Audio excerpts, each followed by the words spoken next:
Hi, everyone. I'm Dr. Ayana Elizabeth Johnson. Thank you so much for joining us today. I am the founder and CEO of Ocean Collectiv and of Urban Ocean Lab, a consulting firm and a think tank. I'm a marine biologist and a policy nerd, and I'm so glad to be part of Earth Day Live this year. And we are here to mark the 50th anniversary of Earth Day.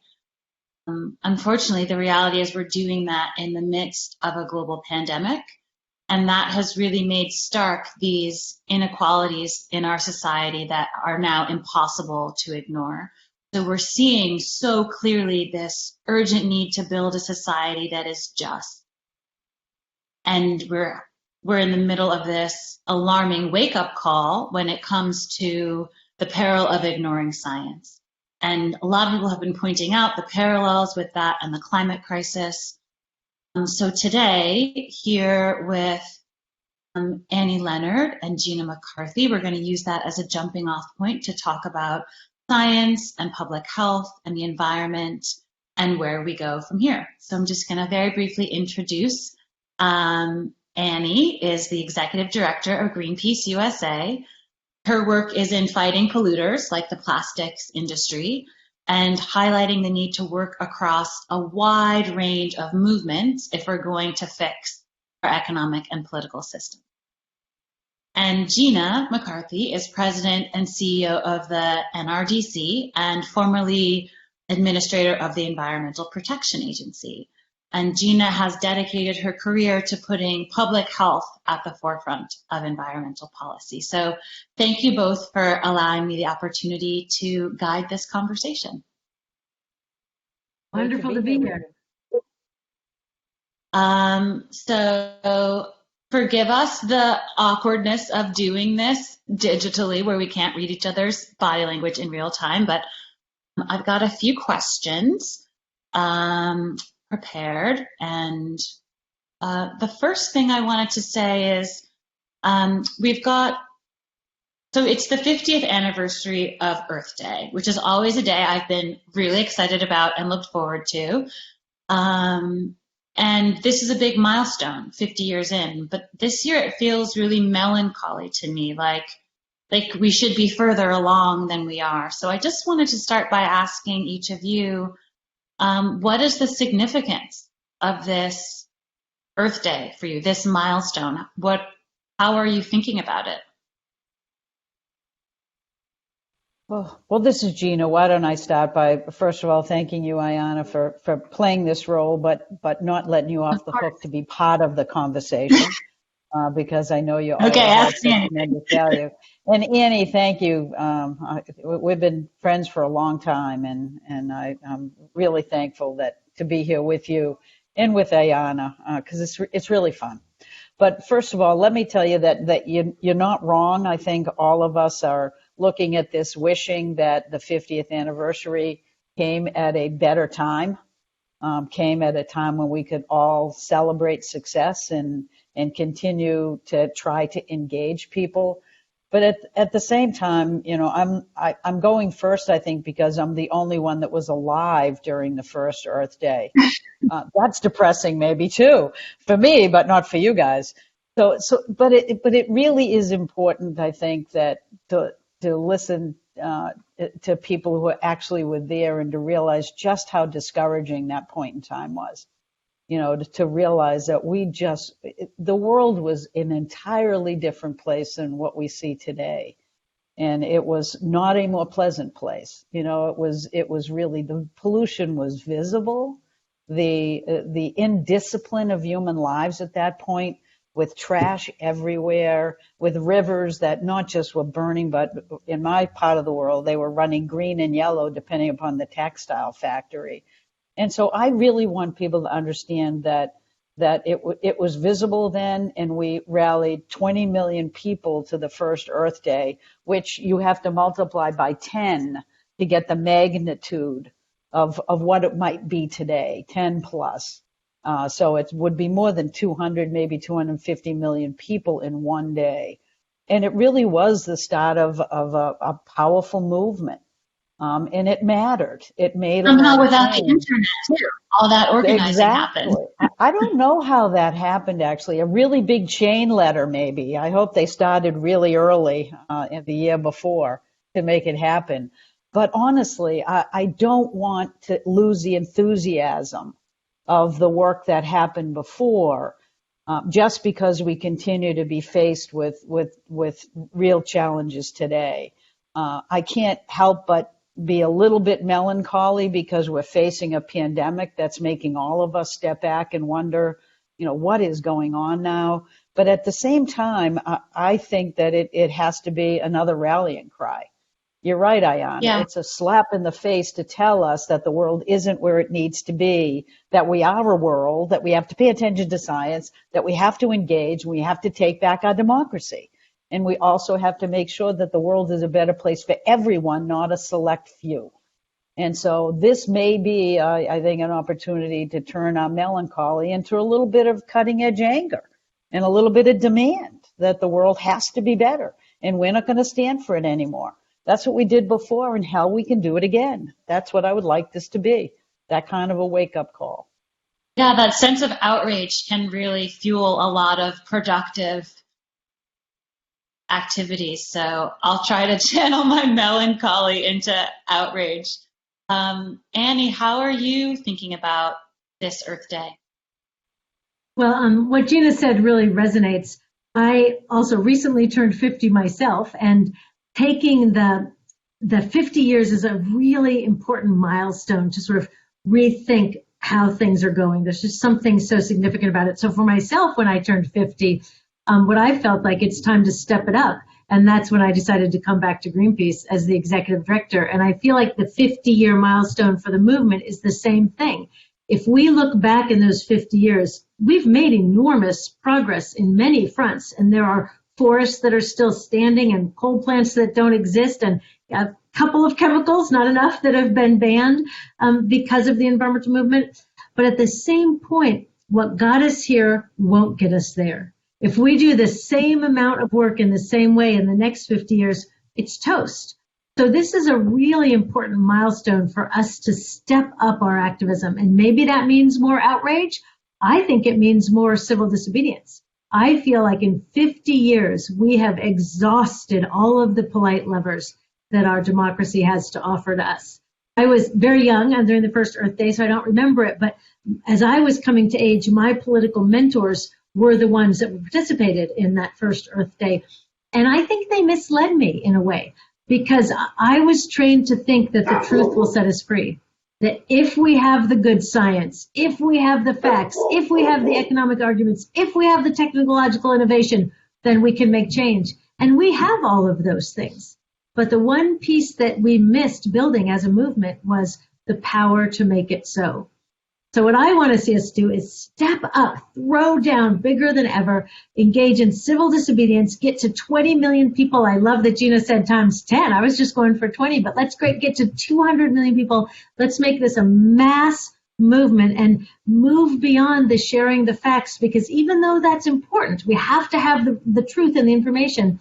It's not enough if we don't have the power to force it to be acted upon.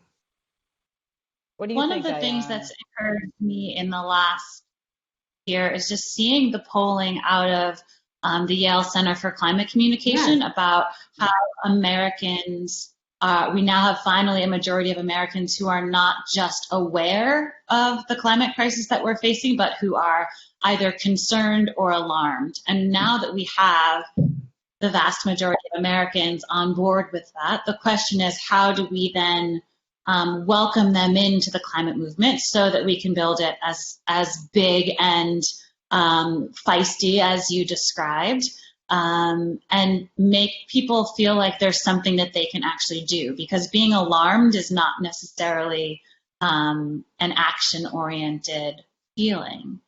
And so when we're talking about this as a timeline and this sort of 50 years in, maybe we can go back a little bit to what made you start doing this work. I know, Gina, you've been a public servant for most of your career, working in various parts of our government. So how did you start doing environmental work? Well, I've always thought of environment as a public health a public health challenge. I've never distinguished the two. I'm probably the world's worst bureaucrat. I thought everything was my business, and I still think it is.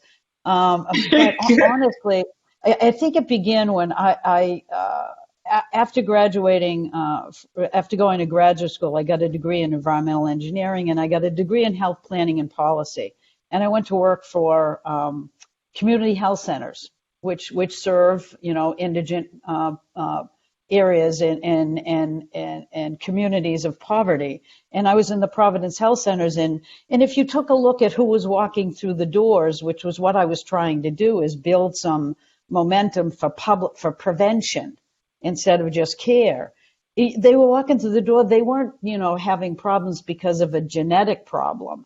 Their problem was their kids were eating lead paint. They were drinking lead-laced water. You had really terrible air pollution. And so I sort of immediately said, well, wait a minute. I'm not interested as much in the care of those individuals, which I do care about, but my passion was to stop the air pollution, to stop the drinking water from being contaminated, was to do what I could on the prevention side. And it just started me down the road working for boards of health and for environmental agencies at the state level, and then eventually working in the air program at EPA and eventually working for President Obama as the EPA administrator. And it's always been the same. I had to convince everybody at EPA that they were a public health agency, even though all our measures of success are lives saved, illnesses, prevented. And because they for some reason, to me, we have to make this case really firmly, or else we're shuffled aside as some kind of a fuzzy little birds and bunnies. Isn't that a nice thing? Pat them on the head, but don't do too much because they'll take jobs away. And that drives me crazy. Now, I love birds and bunnies, but I also know that what we're doing is saving natural resources for ourselves. And with a case of climate, we're saving the planet for ourselves, because the planet is very happy to get rid of us, I'm sure, because we're annoying. And so we have to really get into an understanding that we are a communication tool, not just a group of policy and science activists. Mm-hmm. We have to reach people where they are, talk about things that matter to them. And so everything that I have done has been all about health, all about preventing disease and illnesses. And I've enjoyed every moment of it, other than the frustration of people not recognizing that if you don't have a strong economy with a good environment, then neither of them is going to be worth it. So I love your story because you were able to follow your nose. You were seeing problems and you were figuring out specifically how you could help. So seeing a public health problem doesn't mean you have to become a doctor. It means maybe you can help prevent the problem, right? And I say that because I feel like we're at this moment in history where everyone needs to figure out how they can help. Like, what is their specific thing that they can do? And there are things we should all be doing, right? Participating in our democracy and doing the personal efforts of lowering our carbon footprints. But I always love a story of someone figuring out, like, oh, I could help with that. I could tell the better story. I could help change those laws. And so, Annie, I'd love to hear how did you end up doing this work? I mean, I've been following your work for so long, and it's really exciting to see you now at the helm of Greenpeace. I think it's so cool how each of us have come to this from such a different way and are so aligned where we are now. As you both know, I hope I'm enormous fans of both of yours, and to think of the different paths that all brought us to the same place, that makes me feel very hopeful, because there's an infinite number of paths that could bring us here. Yeah. I'm more of a cliche environmentalist who grew up in the Pacific Northwest with a family that did a lot of camping, and I actually started as a kid wanting to protect the forests. And so I thought, in my college application, I wrote that I wanted to be the Secretary of the Interior, and I thought I was going to be protecting public lands. when I grew up. And then I went to college in New York City, which is a funny place for a forest protector to go, but it turned out to be very fortuitous because that's where I started putting together the pieces. I was absolutely mesmerized by the piles of garbage on the streets in New York City. You know, I grew up in Seattle. We don't have piles of garbage in Seattle. We're very, eco la. We love that stuff out there in Seattle. So I was just mesmerized. So I started opening up the bags of garbage to see what was in them and was flabbergasted that it was almost all paper. And so I said, my forests are being cut down because of this paper. So I said, so where is it going? Why are there piles of garbage every night when I walk home from college to my dorm, and in the morning they're gone? So I took a field trip to Fresh Kills Landfill on Staten Island, and it literally changed my life. I will never forget being about 19 years old and standing there and looking out at this landfill. As far as I could see was waste. And there was furniture and appliances and books. I mean, can you imagine books in the dump and food and clothing and everything you could see? And two things struck me. One was that the rate of converting natural resources to waste, I mean, the scale was just phenomenal.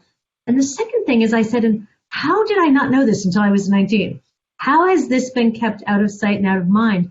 So I vowed right there to figure it out. And so I literally was a tree hugger. I started there. And when I started digging into where the materials are going, I realized it's not a forest protection issue.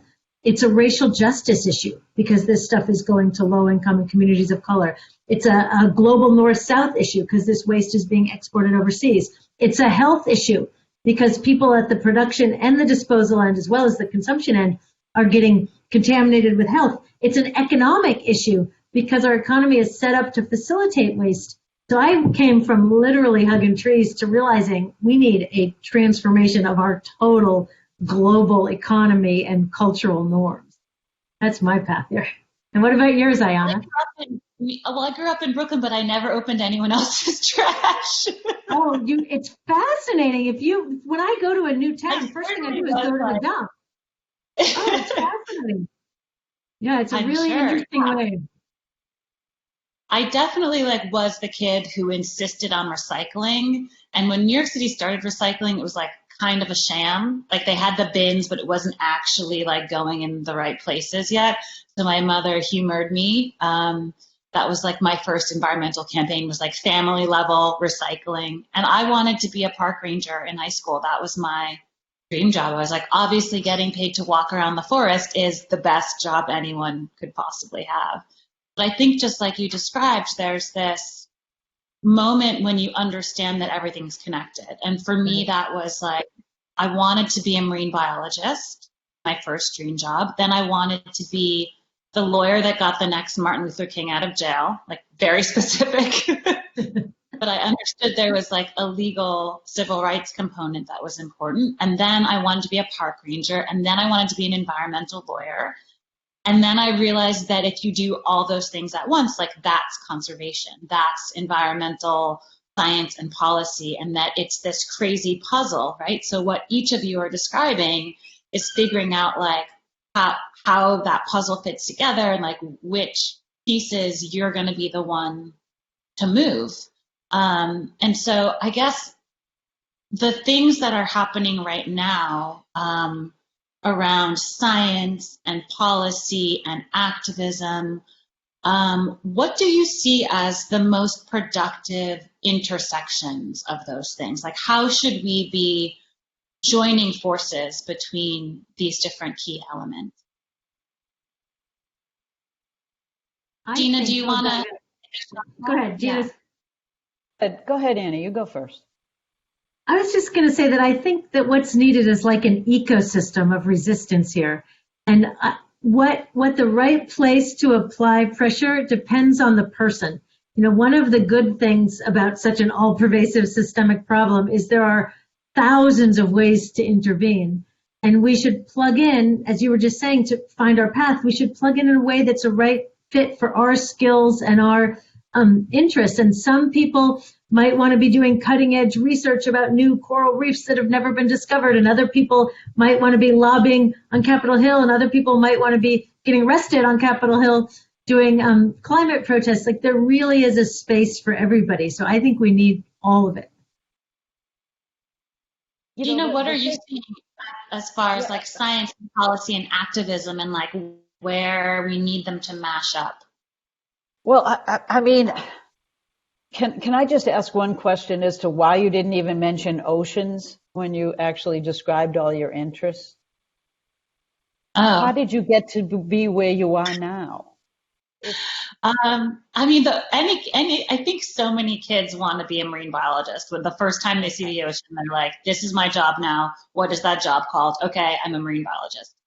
And I was just one of those kids. For me, it was a family vacation where I got to go on a glass bottom boat and see a coral reef in the Florida Keys, and I was just like, the whole other world under there. I need to know everything about it. These fish have great outfits. Like, it's so colorful. They're aliens. I want to meet them. And I think this sense of like wonder and awe is actually something I'm seeing a lot of a resurgence right now in the midst of this pandemic, when everyone is just so glad that spring is the season that we're in, right? That new life is emerging. Everyone who's like desperate for connection to plants and the outside and being in parks and going for hikes. And I really hope that we can hold on to that appreciation for how our connection with nature really is this like grounding and healing thing that can get us through all of these like crazy scenarios we're finding ourselves in. And Gina, to your point, like it's not a luxury to protect nature. Like this is just how we survive, whether we think about that in terms of like, you know, clean air and clean water, or our mental health, or our connection to each other, and like the structure of how we build community. And like, who wants to live on a planet without like a bunch of weird fish and octopuses and stuff? Like, I don't want to live there, right? It's so much more interesting when you've got like hummingbirds and ladybugs and the 160 chickens I have right outside my door. You know, but I work on policy now mostly, and so that's why I guess I didn't mention the ocean. I just think of it as part of the climate system now. I'm glad I asked you, because I was, you know, trying to figure out the question on the intersect, and my answer pretty much dovetails with what you said, which is I think we intersect by our humanity. You know, human beings want to know things. Science is our only way to put life into context. But we also want to be hopeful, you know, that we have solutions we can drive. And part of the change is that when you're dealing in a world where facts don't matter and science is denigrated, or in fact scientists are attacked, and you're living in a world that both denies the science and then tells you that you don't have any solutions that won't be painful for everybody, then it gets into, so how do we deal with this together? You know, because policies are about looking at opportunities. They're about finding ways to structure answers to science questions in a way that meets a certain mission. And that mission, I think, for humanity is that everybody should be treated with dignity. You know, everybody's boat should rise with any policy. You should be looking to bring those that have been left behind up to the forefront with those that have the most. And to me, the thing I love about the work and being a public servant, not just in public service, I was a public servant, is I was serving the public. It's that core value, that things should be fair, not unfair. And I think we forget to talk about that way too much, because one of the reasons why I've engaged in public health my whole life is that it's really been that fairness question. And I think it's a human instinct to want to be treated fairly. And I think too often I told my kids, when they worried about whether they were called on enough or whether they got their fair share of this and that, we explained that the world's not fair. And I'm sick and tired of explaining that. It's not fair. So part of, I think, what binds us together is I love people. I think people have values and instincts. I just think sometimes the world beats down many of them, and others it rewards for being unfair. And I just want to cut through that. I just want to get to our base instincts that we know we shouldn't be destroying our natural resources. There's an inherent distaste that we should all feel for not being kind to the other creatures that live in our world. It's a moral issue to have a future that we can hand to our children. And it's my responsibility to tell my kids to fight against unfairness, not explain why that's the way of the world. That's what drives me. I think that's what cuts through all this nonsense. Yeah. I think your answers to these questions for me connect to important things. So both of you have described how critically important it is to take care of each other and all of the justice issues that are wrapped up in who is exposed to environmental toxins and who is bearing the brunt of the impacts of climate change. At the same time, you're talking about the younger people and how are we sort of explaining and bringing them into this work. And the place where those two things meet really is morality, right? What do we owe each other? And what are we really clear on? And so for me, when I think about the youth climate strike movement, which I'm so thrilled about, I see this moral clarity, like you were just saying, that young people are just this is right and this is wrong, and we're super clear on that, and we're going to hold your feet to the fire. Before we wrap up, I'd love to just hear, I know you're both working on a million things, but what are you most excited about as far as an opportunity or a key strategy people should keep an eye out for, maybe join or support? What's the next big thing? Well, Gina, I guess. All right, yeah. I'll start it off. The most exciting thing for me is, I'm at NRDC, and it's a terrific place to be, and everybody's mission driven, and we're working on trying to redefine our climate strategy, because I think we all just have to be more aggressive. We don't have time for incrementalism. We need some big leaps forward. And I think NRDC does a terrific job, as it's done, working in DC and working at the federal level. And it now has a lot more experience than it ever had before, working on the state level, working with communities, working with diverse constituencies. And right now, I think there's a real opportunity to remind people that the federal government is not the place to look for leadership. It frankly never was. It follows whatever the groundswell. It starts at the bottom and goes up. And if you don't remember anything, remember that. Because change does not happen at the top. It happens at the bottom and it moves its way up. And I really desperately don't want young people or women or anyone to get discouraged by the fact that the federal government has its, basically is tied in knots at this point in time, because I think it's just a time for the rest of us to take over. I am very happy to be as free as Annie is and just telling everybody that, nothing's easy at the federal level. But what makes it happen is all of the anxiety and the challenges and the innovation and the leaps forward from below. So I want to deal with that. I want to address that. And I want to talk about the income inequality that I think is creating instability now that is palatable in terms of the way in which we can move forward. And I just don't think we should deny those. I think we ought to embrace them. I think environmental constituents and environmental equity need to come together and realize that we're all fighting the same battle, and that we can fight together from the bottom up, and we can take back a functioning democracy if we do. And that's what I'd like. Tomorrow. Well, I'm very excited to see NRDC's revamped climate strategy that addresses inequality. I will be a champion for that however I can. Annie, what are you thinking about? What's on the horizon for you, or big opportunities or strategy stuff? Okay, one thing I'm really excited about is that Gina McCarthy is the head of NRDC. I am just super thrilled about that.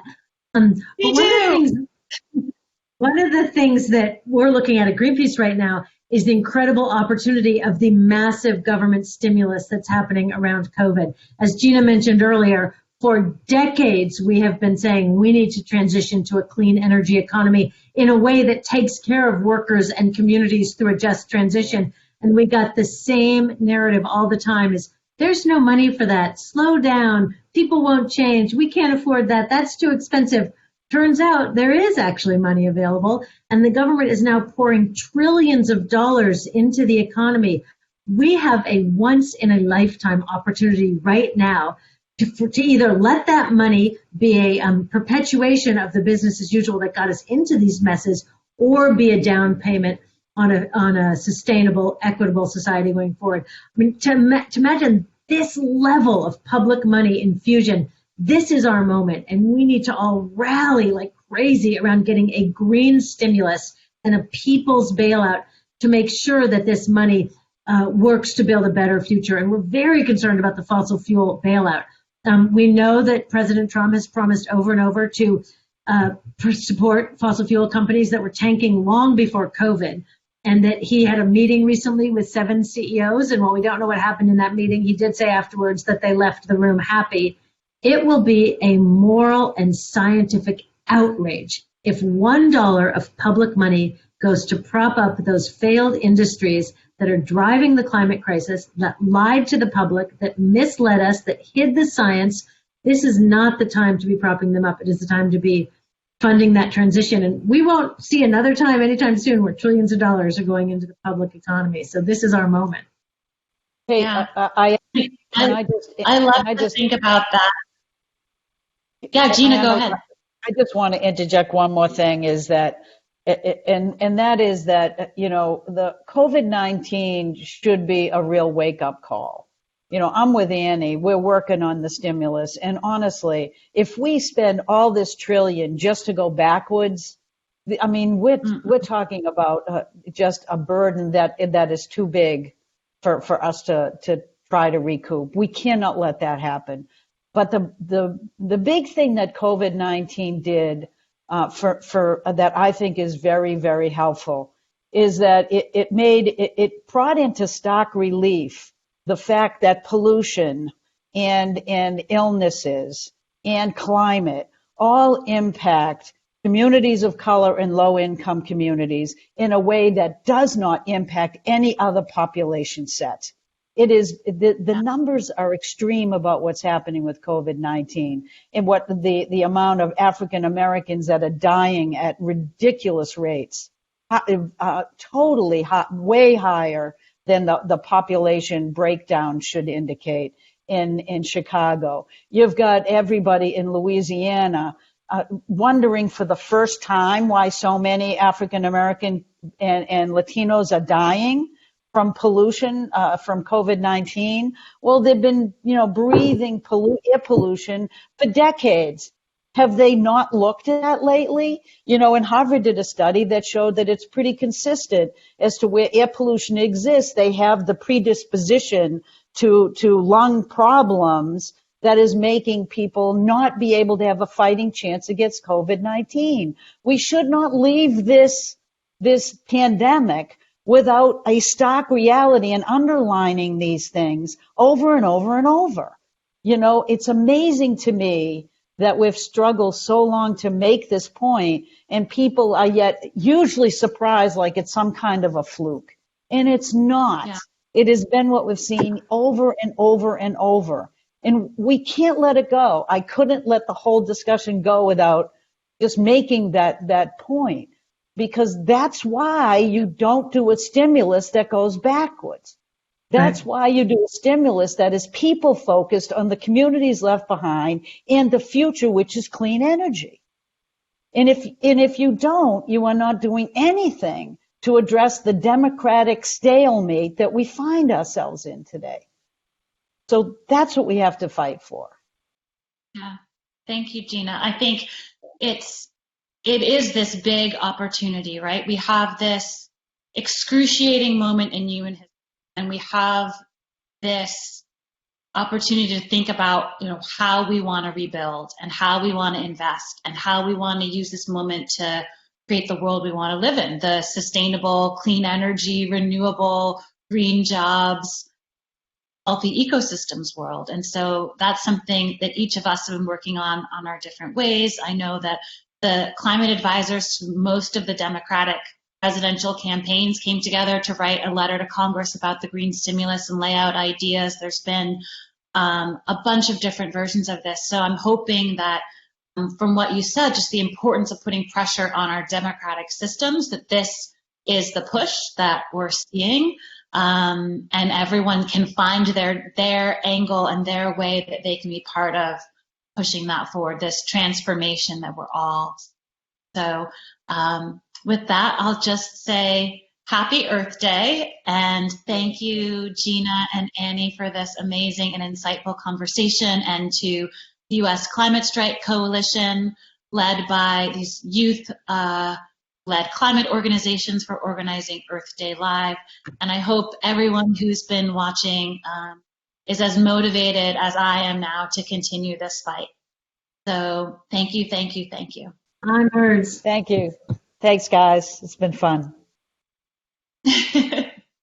I just realized the last time I saw both of you was at a party, which was sort of belittles the myth of the hardworking martyr environmentalist. Last time I saw Ayana was at